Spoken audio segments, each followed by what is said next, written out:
Mateus, capítulo 5, versículo de número 21 até o versículo 26. Amém? A palavra de Deus, viva e eficaz, nos diz assim: ouviste o que foi dito aos antigos, não matarás, e quem matar estará sujeito a julgamento. Eu, porém, vos digo que todo aquele que, sem motivo, se irá contra o seu irmão, estará sujeito ao julgamento. E quem lhe proferir um insulto a seu irmão, estará sujeito ao julgamento no tribunal. Quem lhe chamar tolo, estará sujeito ao inferno de fogo. Se, pois, ao trazeres ao altar a tua oferta, ali te lembrares de que teu irmão tem alguma coisa contra ti, deixa perante o altar a tua oferta. Vai primeiro reconciliar-te com o teu irmão, e então, voltando, faze a tua oferta. Entre em acordo sem demora com o teu adversário, enquanto estás com ele a caminho, para que o adversário não te entregue ao juiz, o juiz ao oficial de justiça, e sejas recolhido à prisão. Em verdade te digo que não sairás dali, enquanto não pagares o último centavo. Bem, assentai os irmãos. Nós estamos falando sobre o Sermão do Monte, iniciando com as bem-aventuranças, a ética do reino, o novo mandamento do Senhor Jesus, a forma de nós realmente vivermos, falando sobre aquilo que nós devemos ser, como Jesus disse: vós sois o sal da terra e a luz do mundo. Prosseguindo, Jesus disse assim: não penseis, não imagine nem por um momento que eu vim revogá-lo. Não vim revogá-lo, eu vim cumprir, porque até que os céus e a terra passem, nem um i ou um tio passará da lei. E se a vossa justiça não excederem muito aos escribas dos fariseus, vocês não podem herdar o reino dos céus. Na semana passada nós falamos sobre isso. Não era exceder em termos de ter mais regras, de ser mais legalista, mas era exceder no sentido da essência. Cumprir os mandamentos não apenas na sua exterioridade, mas no coração. Nós vemos na Bíblia que do coração procede as saídas da vida. Sobre tudo que deve guardar, guarde o seu coração, porque dele procede as saídas da vida. Lá em Apocalipse, as igrejas da Ásia, quando ele fala a igreja de Éfeso, a igreja de Éfeso tinha obras, tinha trabalho, tinha doutrina, tinha tudo que era bom. E a única repreensão que Jesus dá a essa igreja, aparentemente modelo, é: tenho porém contra ti que deixaste o teu primeiro amor. Fazia as coisas corretas, mas não fazia com a motivação correta. E aí agora, Jesus vai, a partir desse versículo até o término do capítulo, falar sobre alguns pontos que parecem como antíteses em relação à lei. Só parece, mas mostra uma ética maior em relação a nós que somos cristãos, uma ética superior que a ética do reino de Deus. E lá no finalzinho, no capítulo 7, quando ele termina o Sermão do Monte, algo que foi dito no início, bem no início do seu ministério, quando ele prega na cidade de Cafarnaum, na sinagoga de Cafarnaum, o evangelista Mateus diz assim: todos se admiravam da sua doutrina, porque ele ensinava como ele tem autoridade, e não conforme os escribas e fariseus. Os escribas e fariseus sempre assim: existe um ensino de Deus, A fórmula de Jesus é bem diferente. Eu, porém, vos digo. Eu, porém, vos digo. Porque ele é a palavra de Deus encarnado. É o verbo de Deus encarnado. E no final, o Sermão do Monte se repete. Todos se admiraram da sua doutrina, porque ele ensinava como quem tem autoridade. Não como os escribas estão fazendo. E não foi só em relação à lei, mas quando ele perdoou pecados, você deve estar lembrado disso, questionaram. Não pode perdoar pecados senão Deus. Eles estavam falando ali entre si. Jesus, que sonda a mente e corações, vai e diz: olha, para que saibas que o Filho do Homem tem na terra poder para perdoar aos pecados. Diga ao paralítico, levanta e anda, e a cura se estabelece. Agora ele vai falar da lei, do mandamento, falar do primeiro do assassino, do homicídio, depois vai falar do adultério, que está escrito lá nos mandamentos, em Êxodo, no capítulo 20. Qual é o sexto mandamento? Não matarás. Essa lei continua. É a lei moral. Ela não passa. Eu vou fazer uma pergunta para você. Quando ocorreu o primeiro homicídio da história? Você sabe? Quem foi o primeiro homem assassinado? Abel. Caim matou Abel. E lembra que tinha contexto de culto no meio, você está lembrado disso? Um ofereceu uma oferta aceitável ao Senhor, e o outro foi recusado ao Senhor, e aí a ira começou a nascer no coração, e ele perguntou, Deus perguntou para Caim, inclusive eles estavam perguntando depois do assassinato: acaso eu sou o tutor do meu irmão? Primeiro assassinato. Depois, Lameque mata um homem por motivo fútil, que pisou no pé. Nada igual ao que acontece no mundo hoje. Eu vou perguntar: qual foi o último assassinato? Continua, né? Continua. Milhares e milhares de pessoas foram assassinadas, quer sejam nas guerras, quer seja por governos tiranos, ditatoriais, quer seja por crimes passionais, por coisas fúteis. Milhares e milhares de pessoas são assassinadas. E qual é a essência da lei? Olha, não matarás, isso não vai tirar a vida de alguém. Sabe por quê? Porque o homem, quem feriu o homem, quem tirar a vida do homem, quem feriu o homem, pelo homem, a sua vida também será tirada, porque o homem foi feito à imagem de Deus. Essa é a essência. Não é o julgamento em si, não é a punição em si. É que o homem, o ser humano, crente ou não crente, ele foi feito à imagem de Deus. Mas Jesus começa justamente com isso. Ouviste o que foi dito aos antigos? O que foi dito? Não matarás. Quem matar está sujeito ao julgamento. Ao julgamento do tribunal. É o castigo. E por vezes, irmãos, nós teremos a consequência apenas do erro, do pecado. Não choramos, não nos angustiamos, não nos quebrantamos pelo erro em si, sim pela consequência que aquele erro vai gerar na nossa vida, pela punição, pelo castigo. Quando a gente devia chorar, eu entristecia a Deus. Eu feri o coração do Pai. Deus que me ama, Deus que me resgatou, Deus que me chamou das trevas para a luz, Deus que mandou Jesus para morrer no meu lugar, o Deus que pagou um alto preço pela minha vida. Eu feri o coração do Pai.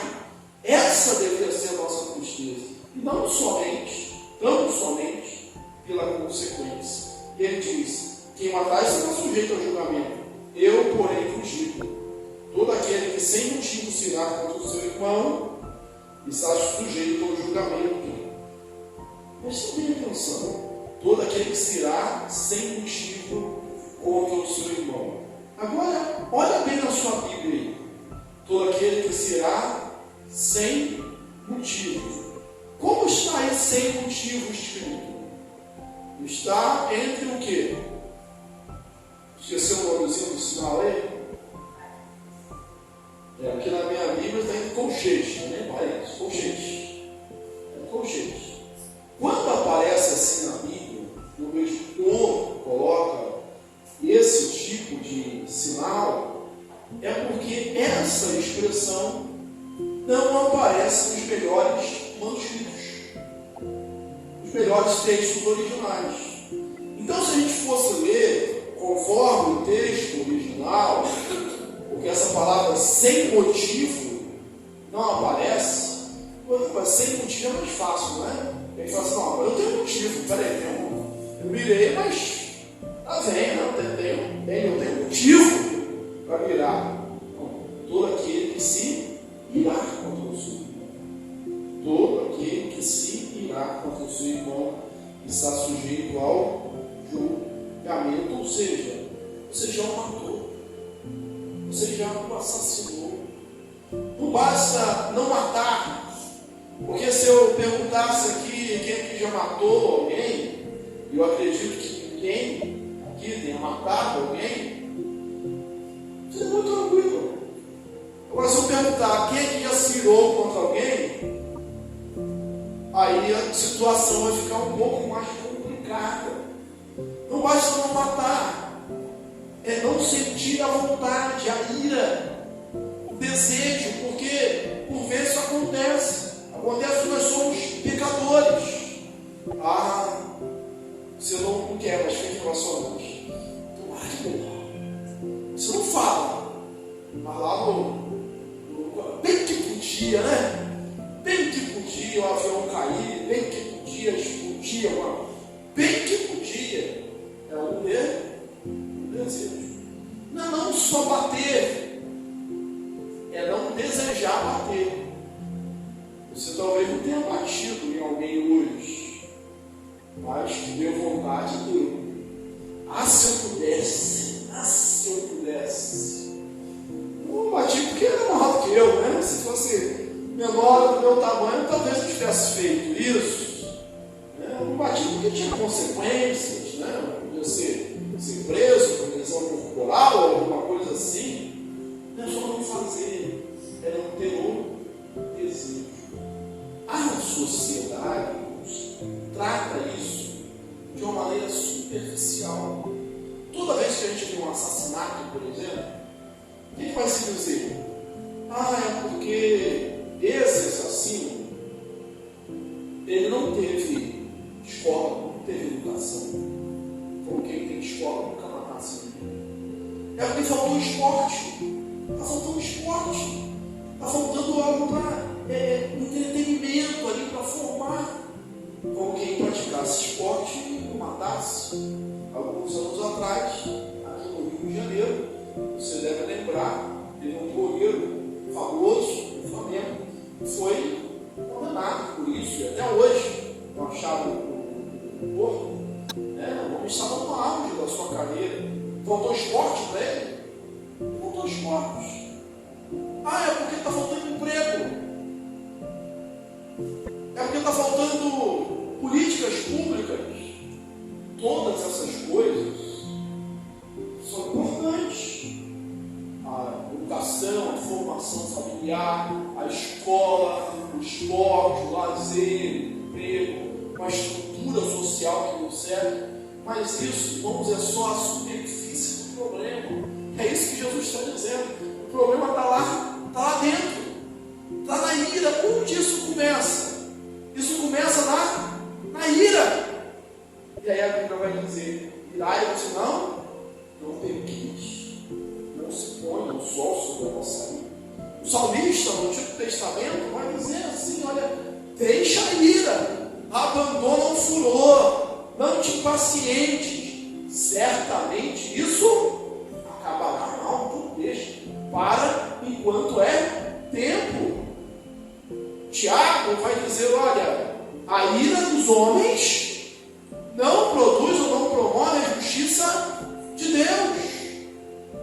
Paulo, falando aos Colossenses, no capítulo 3, versículo 8, ele diz assim: ora, despojai-vos, portanto, de tudo isso: ira, indignação, maldade, maledicência e linguagem obscena no vosso falar. Deixa tudo isso. Que onde começa o problema? No coração. Então, deixa a ira, abandona o furor. A lei diz: quem matar está sujeito ao julgamento. Por quê? Porque é um ato. Agora, a lei não punia o pensamento, o desejo do coração. Na semana que vem nós vamos ver que a senhora não é só não adulterar, era ter um pensamento com outra mulher. Quem já pensou numa mulher assim, que fosse a sua, já cometeu adultério com ela. Aí nós temos que dizer, em todos esses aspectos aqui, é só a graça. É só a graça. Todos nós vamos bater no peito e dizer como aquele publicano: ai de mim que sou um pecador. Eu preciso da graça. E Deus vai trabalhando. A lei do reino, ela não vai só na superfície, ela vai no interior. É uma mudança, é uma transformação, é uma nova vida, é uma nova realidade.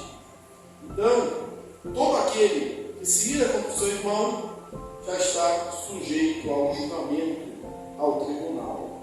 Mas a coisa se agrava um pouco mais.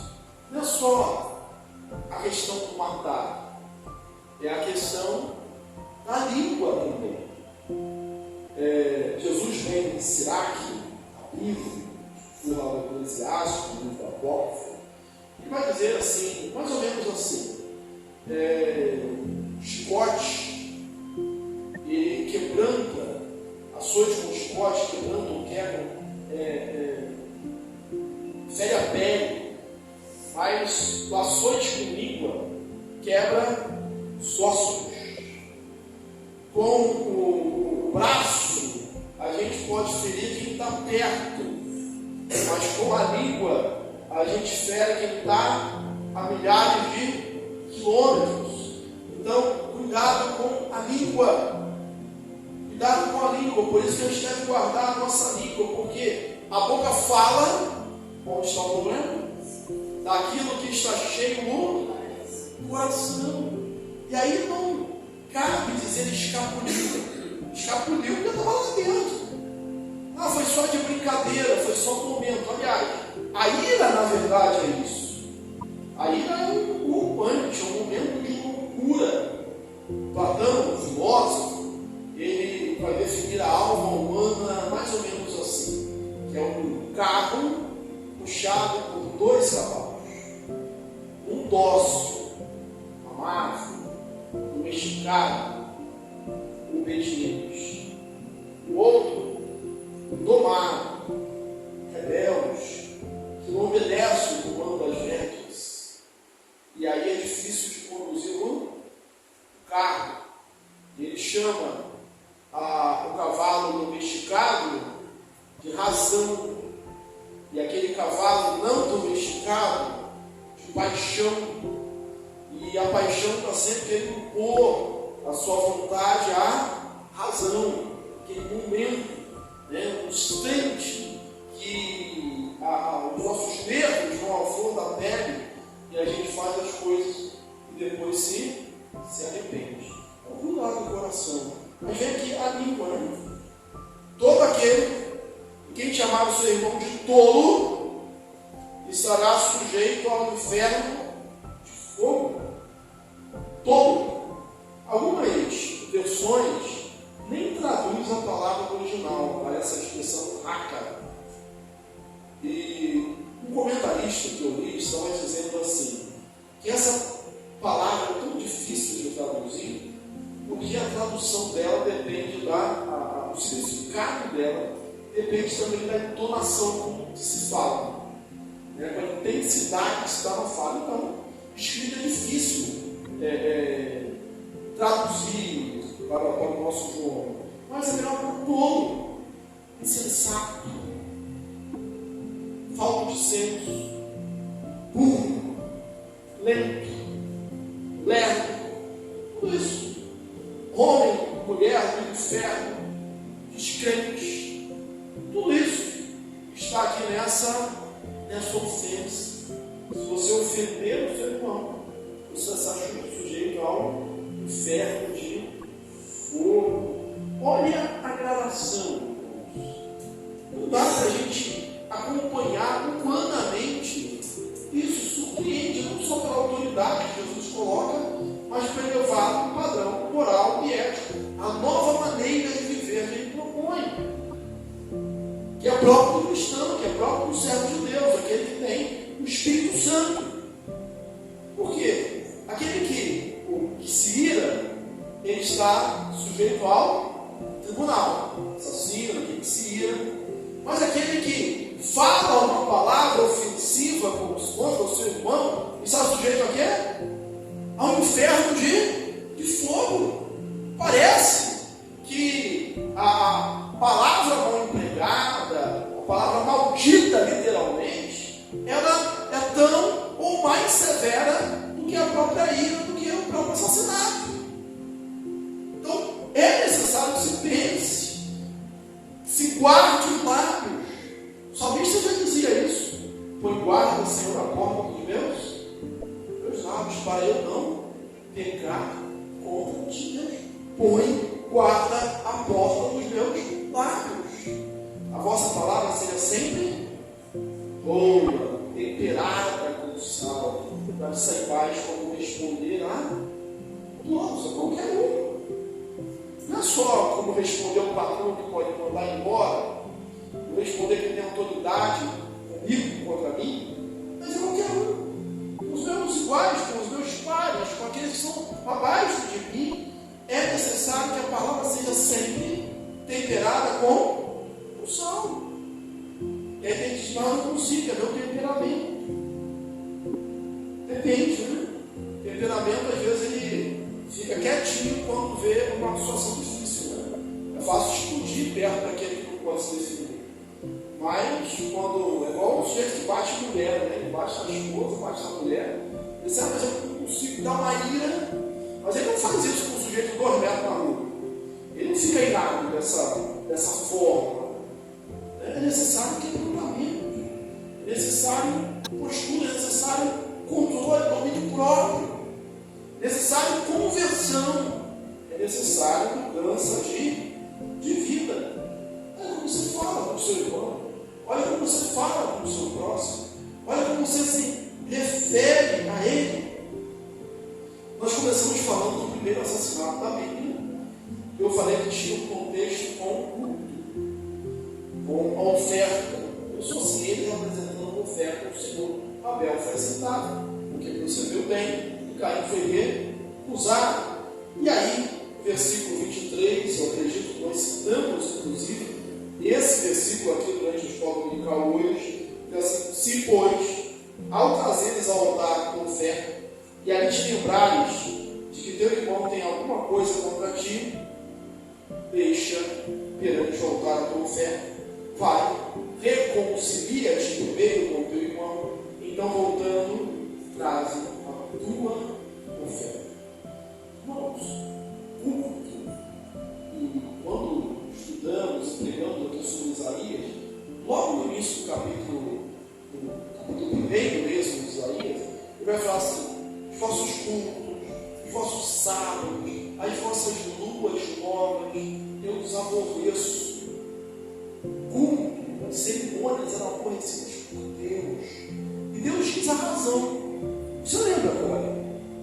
Porque eu não posso suportar iniquidade com ajuntamento solene da congregação. Havia solenidade, mas não havia pureza, não havia santidade.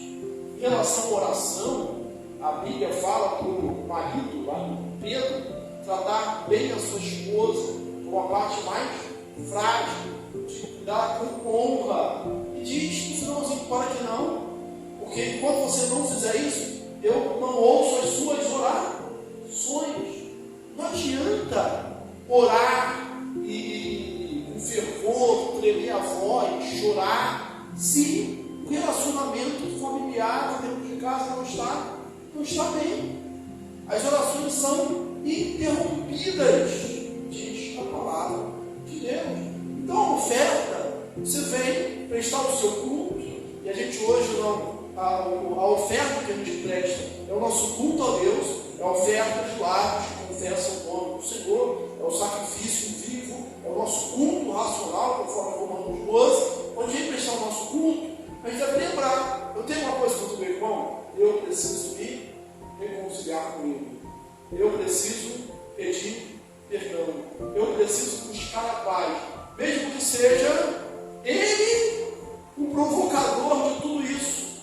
E aí você diz, pastor, mas isso é uma injustiça. É o que eu estou falando. Deus, ele põe as coisas de ponta cabeça.